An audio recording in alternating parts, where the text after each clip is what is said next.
alert eye of Kennedy detected a slinking figure just as a man darted into the protection of a doorway. It was Shirley. Had he been watching us? Was he connected in some way with the vague mystery Kennedy seemed to sense in connection with the basement and the film vaults?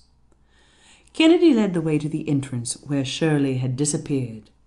Here there was no sign of him, only steps leading up and down, and the open door to a huge developing room. Returning to the yard, we caught a gesture from the chauffeur of a car standing nearby, and recognized McGrorty, the driver who had found the ampulla a few days previously. "Excuse me, Mr. Kennedy," he apologized as we approached. "I should have come to you instead of making you two walk over to me, but it's less suspicious this way." "What do you mean?" "You recognize me, McGrorty, the chauffeur has found the little bottle?" Kennedy nodded. "Well, I says to myself I ought to tell you, but I don't like to, because it might mean nothing, you know." "It might prove very valuable, McGrorty," Kennedy wanted to encourage him. "Well, I've been sitting here for an hour, I guess. One of the other directors is going out today, and his people are late, and so am I. Well, I don't like the way the heavy man, Mr. Werner, had—" "Shirley? Merle? Shirley?" I spoke up. "That's him. Well, he's been hanging and snooping around that building over there where you just saw him for 20 minutes or more. I guess he's gone in and out of that basement a dozen times. I says to myself, maybe he's up to something. You know how it is." Kennedy glanced at me significantly. Then he extended his hand to the chauffeur. "Again, I thank you, McGrorty. As I said before, I won't forget you." "Now what?" I asked as we drew away. "Shirley's dressing room and the studio floor and Mackay." As we rather expected, the heavy man's quarters were deserted. I thought that Kennedy should stop now to make a careful search, but he seemed anxious to compare notes with the district attorney. "Nothing here," reported Mackay. "Shirley hasn't been a sign of him." I looked about the moment we arrived under the big glass roof. "Marilyn Loring?" I inquired. "She's been missing too." All at once Mackay grinned broadly. "You know, either there's no efficiency in making moving pictures at all, or these people have gone more or less out of their heads as a result of these two tragedies. Look," he pointed. "When you left me, Phelps and Manton were stepping on each other's toes trying to help that new director and about half driving him crazy. And now Millard seems to have figured out some new way of handling the action, and he's over in the thick of it. It's worse than Bedlam, and better than a Chaplin comedy." I was compelled to smile, although I knew that this was not uncommon in picture studios. Manton, Phelps, Millard, and Korff were in the center of the group, all talking at once. Clustered about, I saw Enid and Gordon, both cameramen, and a miniature mob of extra people. But, as I looked, little Korff seemed to come to the edge of his patience. In an instant or two, he demonstrated real generalship, shutting up Manton and the banker and Millard with a grin, but with sharp words and a quick gesture which showed that he meant it. He called to the others gathered about, clearing the set of all but Enid and Gordon. He sent the cameramen to their places, then confronted Phelps and Manton and the scenario writer once more. We could not hear his words, but could see that he was asserting himself. He was forcing a decision so that he could proceed with his work. This seemed interesting to me. I remembered my success in my visit to Werner's apartment when I had essayed the role of detective. "Listen, Kennedy," I suggested. "Suppose I go out by myself and see if I can locate Shirley or Marilyn. Everyone else is right here where you can—" At that instant a deafening explosion shook the studio and every building about the quadrangle, the sound echoing and re-echoing with the sharpness of a terrifying thunderclap, mixed with the reverberations which were intensified by the high arch of the studio roof, with the screams of women and the frightened calls of men. Following immediately upon the first roar were the muffled sounds of additional explosions, persisting for a matter of 10 to 15 seconds. With every detonation, the floor beneath our feet trembled and rocked.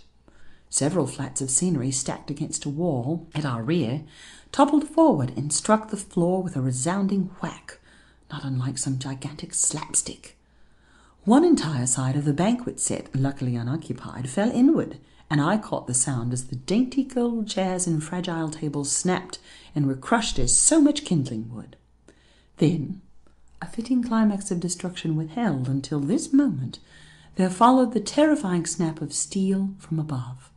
An entire section of roof literally was popped from place, the result of false stresses in the beams created by the explosion. Upon the heads of the unlucky group in the center of the ballroom set came a perfect hailstorm of broken and shattered bits of heavy ground glass.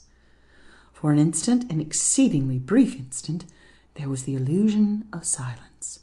The next moment the factory siren rose to a shrill shriek, with a full head of steam behind it, the fire call. Kennedy dashed over to the scene where those beneath the shower of glass lay, dazed and uncertain of the extent of their own injuries.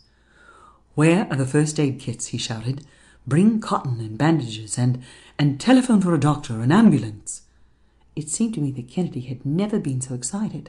Mackay and I at his heels, and some of the others, unhurt, hurriedly helped the various victims to their feet. Then we realized that by some miracle, some freak of fate, no one had been hurt seriously. Already a property boy was at Kennedy's side with a huge box marked prominently with the Red Cross. Inside was everything necessary, and Kennedy started to bind up the wounds with all the skill of a professional physician. "Mackay," he whispered, "hurry and get me some envelopes and some sheets of paper, anything, quick." And to me, before I could grasp the reason for that puzzling request, "Don't let anyone slip away, Walter. No matter what happens, I must bind up these wounds myself." A few moments later I understood what Kennedy was up to. As he finished with each victim, he took some bit of cotton or gauze with which he had wiped their cuts, enough blood to serve him in chemical analysis, and handed it to Mackay. The district attorney very unobtrusively slipped each sample into a separate envelope, sealing it and marking it with a hieroglyph which he would be able to identify later. In this fashion, Kennedy secured blood smears of Manton and Phelps, Millard and Koff and Enid, Gordon, the two cameramen, and a scene shifter. I smiled to myself. Meanwhile, a bitter, acrid odor penetrated through the windows into every part of the structure. The odor of burning film, an odor one never forgets to fear.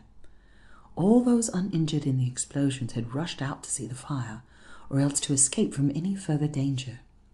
The moment they recovered their wits, Manton, only cut at the wrist and impatient as Kennedy cleaned, dusted, and bound the wound, was the first to receive attention. "The vaults!" he called to the men who seemed disposed to linger about. "For God's sake, get busy!" The next instant he was gone himself. Enid was cut on the head. Tears streamed from her eyes as she clung to Kennedy's coat, trembling. "Will it make a scar?" she sobbed. "Will I be unable to act before the camera any more?" He reassured her. In the case of Millard, who had several bad scalp wounds, he advised a trip to the doctor, but the scenario writer laughed. Phelps was yellow. It seemed to me that he whimpered a bit. Gordon was disposed to swear cheerfully, although a point of glass had penetrated deep in his shoulder and another piece had gashed him across the forehead. Finally, Kennedy was through. He packed the little envelopes in the bag, still in the possession of Mackay, and added the 2 rolls of film from his pocket. Then, for the first time, he looked at it. As he straightened, his eyes narrowed. "Now for Shirley," he muttered. "And Marilyn," I added. End of chapter 27. Read by Lisa Wilson. www.lisawilson-voices.com